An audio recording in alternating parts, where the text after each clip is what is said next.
மிக மிக மிக முக்கியமான ஒரு நேரத்தில் நாம இருக்கிறோம்.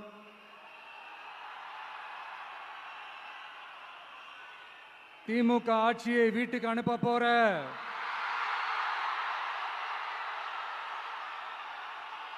அந்த தேர்தலோட கடைசி பிரச்சாரம்,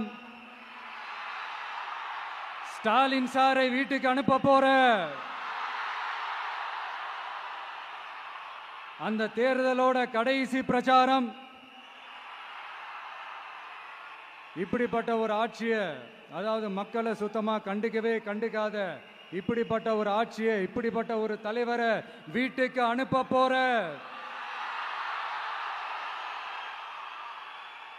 அந்த தேர்தலோட கடைசி பிரச்சாரம்.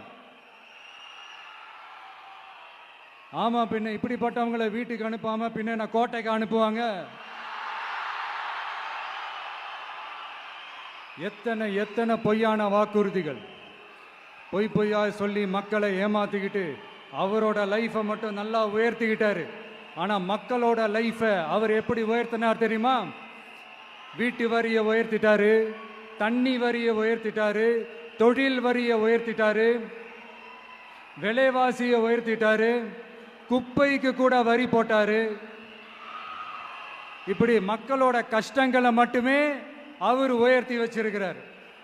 இன்னும் ஒரு படி மேலே போய், இன்னும் பல படி மேலே போய், தமிழ்நாட்டில் இதுவரைக்கும் எந்த கவர்மெண்ட்டுமே வாங்காத அளவுக்கு கடன், அவ்வளவு கடனை வாங்கி வச்சுக்கிட்டு அந்த கடன் சுமையும் உயர்த்தி வச்சிருக்கிறார். எவ்வளோ? 5-6 லட்சம் கோடி. இத்தனை லட்சம் கோடியை வாங்கிக்கிட்டு எத்தனை பிரச்சனைகளை சால்வ் பண்ணிருக்கலாம். அட்லீஸ்ட் நம்ம இளைஞர்களோட அந்த கல்வி கடன் அதை ரத்து செஞ்சிருக்கலாம். சரி, இப்போ நம்ம விக்கிரவாண்டி மாநாட்டுக்கு போவோம். அந்த மாநாட்டில் நான் என்ன சொன்னேன்? நம்மளுடைய அரசியல் எதிரி யாரு? திமுக. நம்மளுடைய கொள்கை எதிரி யாரு? பாஜக. அன்னையிலேருந்து இன்னை வரைக்கும் அந்த ஸ்டாண்டில் ஏதாவது மாறணுமா? இல்லையே. இந்து முஸ்லீம் கிறிஸ்தவர்கள் எல்லாம் அவங்கவுங்க வழிபாட்டு முறையிலையும் வாழ்க்கை முறையிலையும் மட்டும்தான்.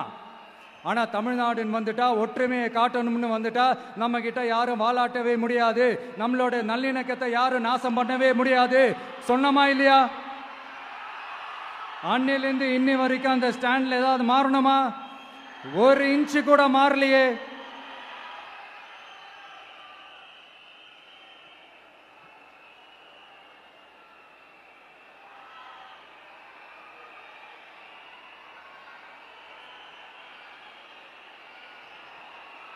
ஒரு இன்ச்சு கூட மாறலையே. மதச்சார்பற்ற சமூக நீதி கொள்கை தானே நம்மளுடைய கொள்கை. அதுலேருந்து மாறவே போறதில்ல. 100% நீங்க உங்க விஜயை இந்த விஷயத்துல நீங்க நம்பலாம். இந்து முஸ்லிம் கிறிஸ்தவர்களுக்கான ஆளா தான் இந்த விஜய் எப்பவுமே இருப்பான். எம்மதமும் நம் மதம் அப்படின்ற அந்த ஒரிஜினல் முகம் தான் இந்த விஜயினுடைய முகம். இன்னொன்னு என்ன சொன்னோம்? A lion is always a lion. சிங்கம் தனியா வந்தாலும் தண்ணி காட்டிடும். இது சும்மா மொரட்டு கான்ஃபரன்ஸ்லாம் சொல்லல. உலகம் பூரா கடவுள் நமக்கு கொடுத்திருக்கிற கோடிக்கணக்கான நம்மளுடைய வகையறாக்கள் நம்மளோட இருக்கிற அந்த கான்ஃபரன்ஸ்ல நான் சொன்னேன்.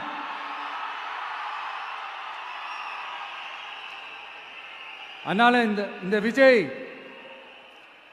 ஒன்னு சொன்னானா அதுல இருந்து மாறவே மாட்டான். சும்மா இந்த ஸ்டாலின் சார் மாதிரி எல்லாம் கிடையாது.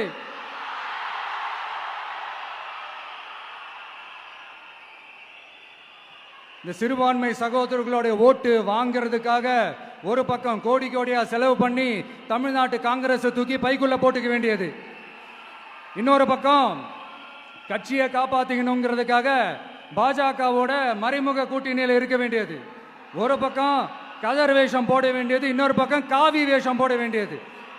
நான் முன்னாடியே சொன்ன மாதிரி திமுகவுக்கும் பாஜகவுக்கும் ஒரு அண்டர் கிரவுண்ட் டீலிங் இருக்குது. எப்போ சொன்னேன்? கிட்டத்தட்ட ஒரு 1.5-2 வருஷத்துக்கு முன்னாடி சொன்னேன். அன்னைக்கு சொன்னது இன்னைக்கு இந்தியா முழுக்க எதிரொலிக்குதா? West Bengal CM Mamata Banerjee madam இதைத்தானே சொன்னாங்க. இன்ஃபேக்ட் ஸ்டாலின் சார் பேரை மென்ஷன் பண்ணி அந்த குற்றச்சாட்டை சொன்னாங்க. இதுக்கு என்ன சார் பதில் வச்சு சொல்ல போறீங்க ஸ்டாலின் சார்? மக்கள் கிட்ட மாட்டிக்கிட்டு முழிக்கிறாரு. இந்த தேர்தலில் திமுக தோக்க போறது உறுதி.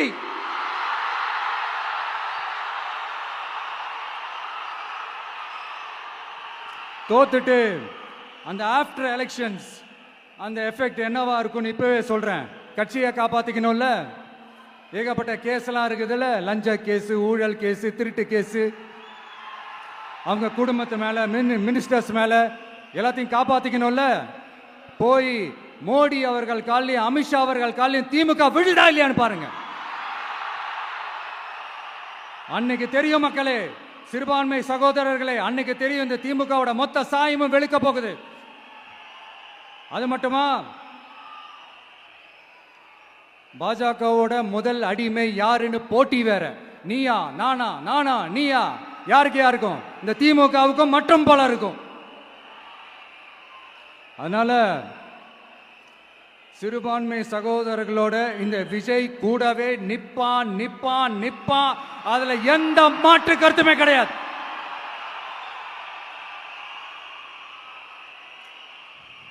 இப்ப ரீசெண்டா நிறைய காமெடியெல்லாம் நடக்குதுல்ல, ஸ்டாலின் சாரும் இந்த மற்றும் பலரும் ஒன்னா சேர்ந்துக்கிட்டு இந்த கருத்து கணிப்புன்ற பேர்ல நிறைய அந்த கடுப்புல விட்ட கணிப்பெல்லாம் விட்டுக்கிட்டு இருக்காங்க. அதுல திமுக 300 சீட்டு ஜெயிக்குமா, மற்றும் பலர் 700 சீட்டு ஜெயிக்குமா? யோ, எங்கேயா இருக்கு இத்தனை சீட்டு?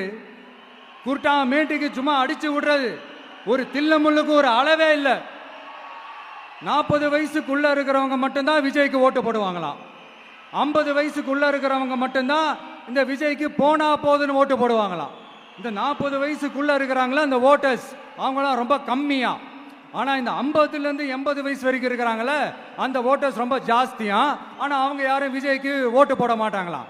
இப்படி பில்டப் மேல பில்டப் ஓங்கி மண்டையில நறுக்குன்னு குத்துற மாதிரி நம்ம எலெக்ஷன் கமிஷன் ஒரு டீடைல்டு ரிப்போர்ட் ஒன்று வெளியிட்டு இருக்கிறாங்க.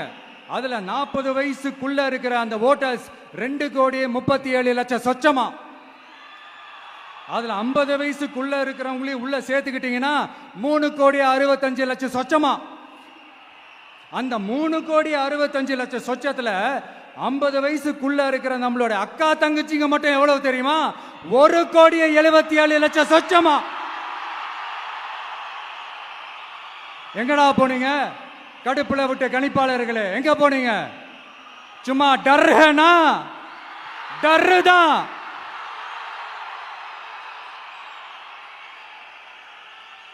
இந்த கடுப்புல விட்ட கணிப்பாளர்களுக்கு ஒரே ஒரு கேள்வி. இந்த 60 வயசு மேல இருக்கிறவங்க, இந்த 70 80 வயசுல இருக்கிற என்னுடைய அம்மா, பாட்டி, அப்பா, தாத்தா, இவங்க எல்லாரும் நம்ம வீட்டு புள்ள விஜய், நம்ம வீட்டு புள்ள விஜி அப்படின்னு சொல்றதெல்லாம் உங்க காதுல விழலையோ? இந்த உண்மையெல்லாம் வெளியில சொல்லிராதுன்ட்டு 2 பேரும் நல்லா கவனிச்சு அமிச்சாங்களோ? அதனால இந்த கருத்து கணிப்பு, கடுப்புல விட்ட கணிப்பு, என்ன கணிப்பு என்ன விட்டாலும் திமுகவும் இந்த மற்ற பலரும் மண்ண கவ்வ போறது உறுதி. அவங்களோட இந்த ஆட்சி கனவு, லஞ்ச கனவு, ஊழல் கனவு, கொள்ளையடிக்கிற கனவு எல்லாம் கதம் தான். இப்போ ரீசெண்டா பாண்டிச்சேரி எலெக்ஷன்ல அந்த எலெக்ஷன் டேல கிட்டத்தட்ட 90% மேல போலிங் ஆயிருக்குது. விட்டா 100% ஆயிருக்கும் போல் இருக்கு. அதே மாதிரி போலிங் நம்ம தமிழ்நாட்டில் நடக்குதா இல்லையான்னு பாருங்க. அதனால மக்களே, உங்க எல்லாரையும் கையெடுத்து கும்பிட்டு கேட்கிறேன், பூத்துக்கு போய் ஸ்டாலின் சார் கிட்ட இருந்து நம்ம தமிழ்நாட்டை காப்பாத்தி ஆகணும், நம்ம ஜனநாயகத்தை காப்பாத்தி ஆகணும். என்ன பிஸியா இருந்தாலும், என்ன வேலையா இருந்தாலும், என்ன வெளியூர்ல இருந்தாலும், எந்த பூத்துல உங்களுடைய ஓட்டு இருக்குதோ அங்க வந்து தயவு செஞ்சு நம்மளுடைய விசில் சின்னத்துக்கு உங்க ஓட்டு போடுங்க. தயவு செஞ்சு உங்க விஜய்க்கு ஒரு வாய்ப்பு கொடுங்க. இந்த நேரத்தில் வெளிநாட்டில இருந்து பணம் செலவு பண்ணி ஃப்ளைட் டிக்கெட் புக் பண்ணி இங்க வந்து ஓட்டு போட வந்த நம்மளுடைய நண்பிகள் உங்கள் அனைவருக்கும் இந்த நேரத்தில் என்னுடைய நன்றியை தெரிவிச்சுக்கிறேன்.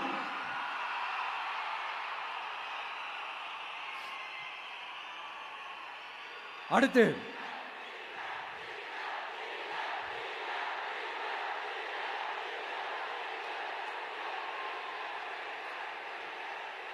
அடுத்து ஏதாவது ஒரு பிரச்சனைனா விஜய் வெளியவே வர மாட்டாராம். இது யார் சொல்றா? இந்த மற்றும் பலர் கட்சியில் ஒருத்தர் இருக்கிறார்ல, 10 தடவை தோத்து போனாரு, இன்னமும் திருந்தாத ஒருத்தர். அவரு சொல்றாரு, ஐயா அனுபவசாலி அவர்களே, உங்ககிட்ட ஒரே ஒரு கேள்வி ஒன்று கேட்குறேன். இந்த சேலத்துக்கு பக்கத்தில் இருக்கிற அந்த தொகுதியில் மட்டுமே போய் பதுங்கிக்காம தமிழ்நாட்டில் வேற ஏதாவது ஒரு தொகுதியில் நின்று உங்களால் ஜெயிச்சு காட்ட முடியுமா? சாரி முதல்ல நிற்க முடியுமா? முதல்ல அதை செஞ்சுட்டு அப்புறமா இந்த விஜயை பற்றி பேசுங்க பாஸ். சும்மா நசன்னு சொந்த தொகுதியிலேயே தோத்துருவோம்னு பயந்துதான் நம்மளுடைய சின்னத்தையே திருடினவர் தானே. அதனால தான் நம்மளோட மன்றத்தில் பல வருஷமா பயணிச்ச ஒரு சுயேட்சை வேட்பாளரோட சின்னத்தை நம்மளோட தான் அரவணைச்சி ஆதரிக்கிறோம். அதனால எடப்பாடி தொகுதி மக்களே, அந்த சுயேட்சை வேட்பாளரோட சின்னத்தில் அந்த டிவி சின்னம், அந்த டிவி சின்னத்தில் நீங்க ஓட்டு போடுறது நம்ம விசில் சின்னத்துக்கு நீங்க ஓட்டு போடுற மாதிரி. அதனால எடப்பாடி தொகுதி மக்களே, தயவு செஞ்சு அதை மறந்துடாதீங்க. இந்த திமுகவுக்கும் மற்றும் பலருக்கும் ஒரு காமன் ஓனர் ஒருத்தர் இருக்கிறார்ல, யாரு? பாஜக. அதுல ஒரு பாஜக மந்திரி ஒருத்தர் சொல்றாரு, விஜய் என்னப்பா விஜய் நடிக, விஜய் நடிக, விஜய் நடிக, விஜய் நடிக. ஆமா நான் நடிகன் தான், இப்ப யாரும் இல்லைன்றா. என்னமோ இவர் என்னமோ புதுசா கண்டுபிடிச்ச மாதிரி. ஆனா நான் அரசியலுக்கு வந்துட்டு நடிக்கல, அரசியல் நான் நடிக்கல. ஆனா நீங்க என்ன பண்றீங்க? அரசியல்ல இருந்துகிட்டே நாடகம் மேல நாடகம் போடுறீங்களே. அப்ப உங்க எல்லாரையும் நாடக நடிகர்கள்னு சொல்லாமா? ஒன்றிய அரசோட பவரை கையில வச்சுக்கிட்டு திமுகவோட ஒரு நாடகம், மற்றும் பலரோட ஒரு நாடகம். அப்ப உங்க எல்லாரையும் ஒரு டேஞ்சரான நாடக கம்பெனின்னு சொல்லாமா? இந்த பாஜகவோட சரண்டராகி இருக்கிறதோட மட்டும் இல்லாம இந்த ஊழல்லையே ஊறி போய் இருக்கிற இந்த 2 பேரும் நமக்கு வேணாமுங்க. புதுசா ஃப்ரெஷ்ஷா ஒரு நல்லாட்சி கொடுக்கக்கூடிய, ஒரு மாற்றத்தை கொடுக்கக்கூடிய நம்மளுடைய டிவிகேவை நாம எல்லாருமா சேர்ந்து கொண்டு வருவோம், நாம எல்லாருமா சேர்ந்து கொண்டாடுவோம். இது ஒரு மாற்றத்திற்கான ஒரு தேர்தல். சும்மா மாத்தி ஓட்டு போட்டுக்கிறதுக்கு பேர் மாற்றம் கிடையாது. புதுசா ஃப்ரெஷ்ஷா ஒருத்தவங்களை கொண்டு வர்றதுக்கு பேர் தான் அந்த மாற்றம். இந்த போகி பண்டிகை அன்னைக்கு வீட்டில் இருக்கிற வீணா போனதையெல்லாம் தூக்கி வீசி எறிவோம் தெரியுமா? அந்த மாதிரி இந்த தேர்தலில் 75 வருஷ பவள விழா பாப்பாவையும் 55 வருஷ பல்லாங்குழி பாப்பாவையும் தூக்கி வீசி எறிவோமா? ஒரு நியூ கவர்னன்ஸ், ஒரு குட் கவர்னன்ஸ் ஒன்று கொண்டு வரலாமா? நீங்க இந்த திமுகவுக்கு ஓட்டு போடுறது, மற்றும் பலருக்கு ஓட்டு போடுறது, பாஜகவுக்கு ஓட்டு போடுறது, யாருக்கு ஓட்டு போட்டாலும் சுத்தி நீங்க பாஜகவுக்கு ஓட்டு போடுற மாதிரி தான். ஒட்டுமொத்த தமிழ்நாட்டு மக்களுக்கும் எதிரான ஓட்டு. நீங்க ஒன்று கவனிச்சிங்களா? ஒட்டுமொத்தமா எல்லாருமா சேர்ந்து ஒருத்தனை எதிர்க்கிறாங்க. அதுக்கு என்ன காரணம்? ஏன் அப்படி எதிர்க்கணும்? இப்போ அவங்கவுங்க ஒரு தனித்தனி கூட்டணியில் இருந்தாங்கன்னா அவங்களுக்கு ஆப்போசிட்ல இருக்கிறவங்கள எதிர்ப்பாங்க.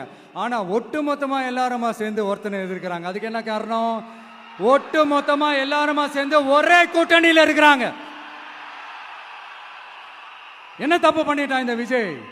மக்களுக்காக அரசியலுக்கு வந்தது ஒரு தப்பா? நல்லாட்சி கொடுக்கணும்னு நினைச்சது தப்பா?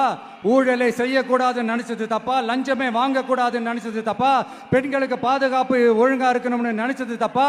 போதைப் பொருள் கலாச்சாரத்தை ஒழிக்கணும்னு நினைச்சது தப்பா? சட்டம் ஒழுங்கை சரி செய்யணும்னு நினைச்சது தப்பா? விவசாயிகள் நல்லா இருக்கணும், மீனவர்கள் நல்லா இருக்கணும், உழைக்கிற மக்கள் எல்லாரும் நல்லா இருக்கணும்னு நினைச்சது தப்பா? ஆனா மக்களே, நல்லா இருப்போம், நல்லா இருப்போம், எல்லாரும் நல்லா இருப்போம். எப்படி நல்லா இருப்போம், நல்லா இருப்போம், எல்லாரும் நல்லா இருப்போம்.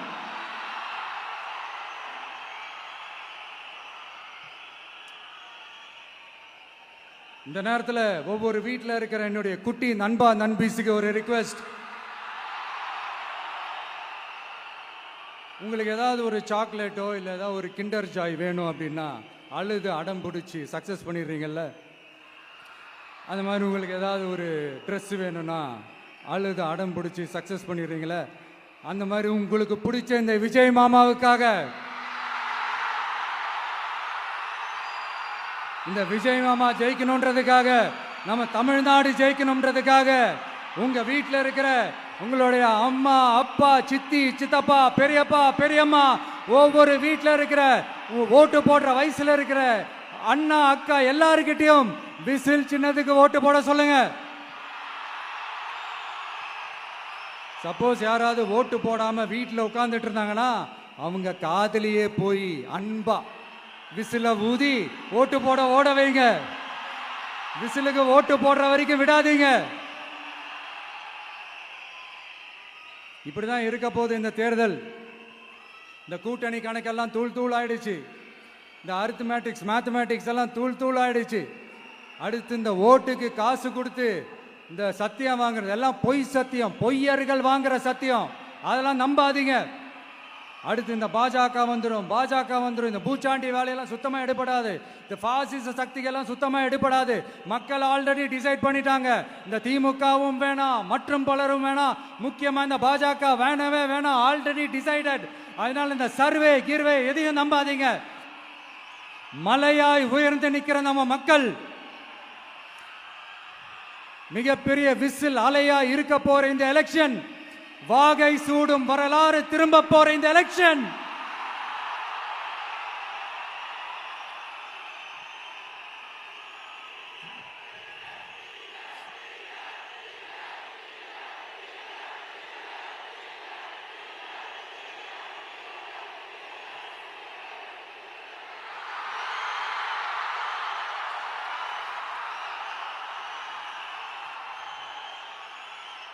அதனால சார், ஸ்டாலின் சார், இந்த தேர்தலுக்கு அப்புறம் நீங்க தோத்ததுக்கு அப்புறம் எப்படிலாம் ஃபீல் பண்ண போறீங்கன்னு கொஞ்சம் சொல்லவா? ஏன்டா இந்த விஜய பாடா படுத்தணும், ஏன்டா இந்த விஜய வேதனைப்படுத்தணும், ஏன்டா இந்த விஜய்க்கு எதிராக சதி செஞ்சோம், ஏன்டா இந்த விஜய்க்கு எதிராக சூழ்ச்சி செஞ்சோம் நினைச்சு நினைச்சு நினைச்சு ஃபீல் பண்ண போறீங்க. மக்களே உங்களை ஃபீல் பண்ண வைக்க போறாங்க. நான் என்ன கெடுதல் செஞ்சுட்டேன் உங்களுக்கு? நீங்க சாப்பிட்ற சாப்பாட்டில் ஏதாவது மண்ணைக்கிட்ட அள்ளி போட்டனா? உங்களுடைய ஆட்சியினுடைய லட்சணத்தை, உங்களுடைய ஊழலை, நீங்களும் மந்திரிகளும் அடிக்கிற கொள்ளைய மக்களுக்கு எடுத்து சொன்னேன். இதை சொல்லாம வேற என்னத்தை சொல்லுவாங்க? இப்ப இந்த கரூர் விஷயத்துக்கு வரேன். கரூர்ல என்ன நடந்ததுன்னு அந்த கரூர் மக்களை கேட்டாலே புட்டு புட்டு புட்டு வைப்பாங்க. ஏன் மேல பழியை தூக்கி போடுறீங்க? என்னமோ நாங்க அரசியலே பண்ண மாட்டோம், இந்த விஷயத்துலலாம் நாங்கள் அரசியலே பண்ண மாட்டோம், வீடியோ போட்டுவிட்டு போய் சட்டசபையில் உட்காந்துக்கிட்டு ஏன் மேலே பழியை தூக்கி போடுறீங்க? லேட்டாக வந்துட்டாருன்னு போலீஸ் கொடுத்த டைம்ல நாங்க இருந்தேன். நாமக்கல்ல இருந்து கரூர் வர வழியில இருந்த மக்கள் எல்லாரையும் நான் என்ன அம்போன்னு விட்டுட்டு வர சொல்றீங்களா? நாமக்கல்ல இருந்து கரூருக்கு நான் எப்படி வந்தேன், எவ்வளவு நேரத்துல வந்தேன், உலகமே லைவ்ல பார்த்துக்கிட்டு இருந்தது. வாய் கூசாம ஏன் மேல பழி தூக்கி போடுறீங்க? ஒரு மனசாட்சின்றது வேணா? சரி, நீங்க தான் எதுவுமே பண்ணல சார், அப்புறம் ஏன் சார் 20 வருஷமா கரூர்ல மட்டுமே, கரூர் பகுதியில் மட்டுமே போட்டி போட்ட உங்களுடைய ஒரு அடிமைய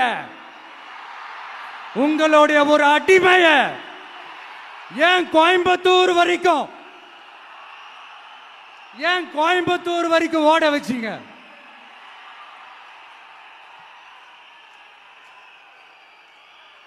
அதனால மக்களே, அத்தனை வழிகளையும் தாங்கிக்கிட்டு உங்களுக்காக நீதி கேட்க வந்த இந்த விஜய் இப்போ நான் உங்ககிட்ட நீதி கேட்கிறேன். நீங்க தயவு செஞ்சு எனக்கு நீதி வழங்கணும். எப்படி வழங்கணும்?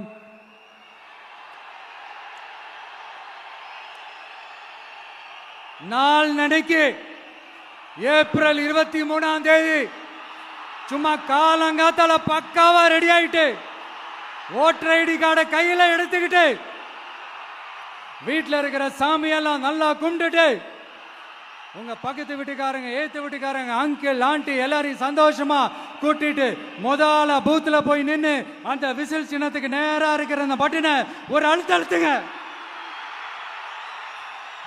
இது ஒரு தலைமுறைக்கான தேர்தல், இது உங்களுக்கான தேர்தல். அத்தனை வழிகளையும் தாங்கிக்கிட்டு உங்களுக்காக மட்டுமே வந்திருக்கிறேன். உங்களுக்காக நன்றி கடன் செலுத்துறதுக்காக மட்டுமே வந்திருக்கிறேன். ஒரு நாளும் பொய் சொல்லி உங்களை நான் ஏமாத்த மாட்டேன்.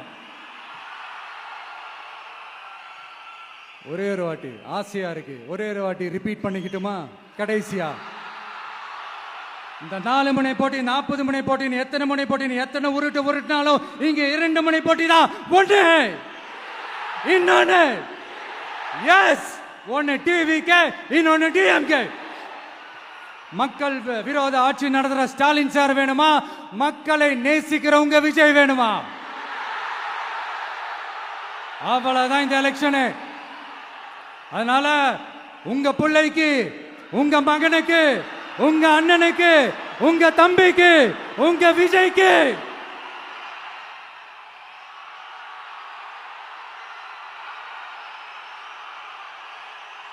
ஒரே ஒரு வாய்ப்பு கொடுங்க. தயவு செஞ்சு விசில் சின்னத்துக்கு ஓட்டு போடுங்க. இது ஒரு விசில் புரட்சி தேர்தலா இருக்கணும். மே 4ஆம் தேதி அந்த ரிசல்ட் வர டே ரொம்ப ஸ்பெஷலான டே அப்படின்ட்டு ஸ்டாலின் சார் சொன்னாங்க. ஆமா ஆமா, ஸ்பெஷலான டே தான். அக்னி நட்சத்திரம் ஸ்டார்ட் ஆகிற டே, கத்திரி வெயில் ஸ்டார்ட் ஆகிற டே. அந்த கத்திரி வெயில் மண்டைய பொழக்கும். அது மக்களுக்கு ஆகவே ஆகாது. நம்பிக்கை உள்ள மக்கள் யாரும் நல்ல காரியங்கள் அந்த அக்னி நட்சத்திரம் டைம்ல செய்யவே மாட்டாங்க. சூரியன் பட்டா சன் ஸ்ட்ரோக் வரும். எப்படா இந்த சூரியன் மறையும், எப்படா இந்த சூரியன் ஒளியும். குழந்தைங்கள்ல இருந்து பெரியவங்க வரைக்கும் அந்த சூரியனை வெறுத்து ஒதுக்குவாங்க. அதுதான் இண்டிகேஷன், அதுதான் இந்த ரிசல்ட்டுக்கான இண்டிகேஷன். ஓம் சக்தி பராசக்தி, திமுக ஒரு தீய சக்தி.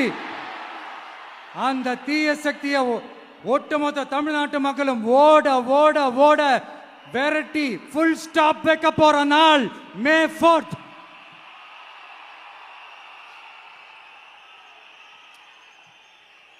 நம்ம ஆட்சிக்கு வந்த அடுத்த நிமிஷம் என்ன செய்ய போறேன்னு சொல்றேன்.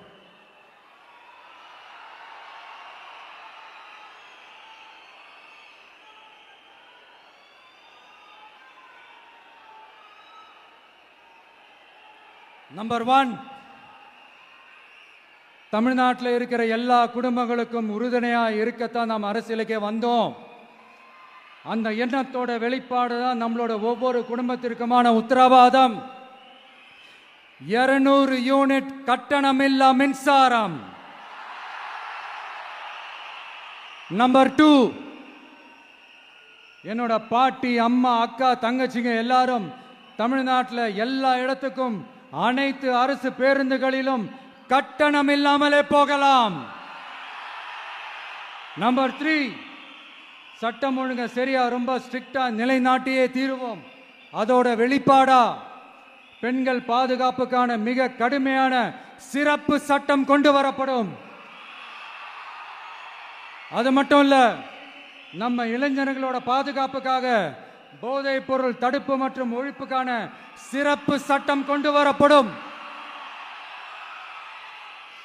And I will visit one district headquarters, that is the collector's office of Tamil Nadu, to meet the public of that particular district and receive their petitions.